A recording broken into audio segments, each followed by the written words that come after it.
నేను ఫోన్ చేసినప్పుడు కూడా నేను బతుకుతానా లేదా అని ఆ మాట ఎందుకు అనాల్సి వచ్చింది. నేనైతే షాక్. ఒక్క సెకండ్ 10,000 20,000 కాదు, మినిమం 1,00,000 పైన అవుతుంది. అలాంటిది నాకు అనిపించింది ఈ టైంలో ఆ డబ్బు మీకు చాలా అవసరం కదా, సేవ్ చేసుకోవచ్చు కదా. నిమిషానికి తోడు లేదు భర్త లేదు అని తెలిస్తే నిందలే వేస్తారు. ఖచ్చితంగా మేడం, సమాజంలో అలా.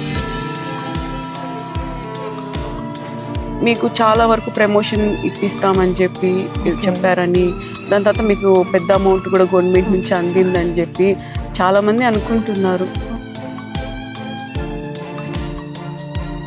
ఇట్లా కళ్ళల్లోంచి నీళ్లు కార్చేస్తూనే ఉంది. ఇంట్లో ఎవరు అంటే మా సార్ కనిపించలేదనేమో మా చెల్లెలు వచ్చేసి ఫోటో వీడియో తీసి పెట్టింది. దీని పరిస్థితి చచ్చిపోతుంది ఖచ్చితంగా, ఏం తినడం లేదు.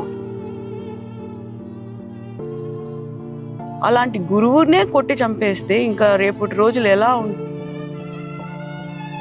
నేనేమనుకున్నా అంటే మేడం, ఆ రోజు మా సార్ సర్ప్రైజ్ ఇవ్వాలా, నేను మా సార్ వాళ్ళ స్కూల్ దగ్గర వెళ్ళాలనుకున్నా అదే రోజు. అవునా? అది ఆయన నాకు ఇంత పెద్ద సర్ప్రైజ్ ఇస్తాడని నేను కల్లో కూడా ఊహించలేదు మేడం. రాయచోటిలో ముస్లిం కమ్యూనిటీలో నమాజులు అంటారు, రోజాలు అంటారు, దేవుడు అంటారు, దైవం అంటారు.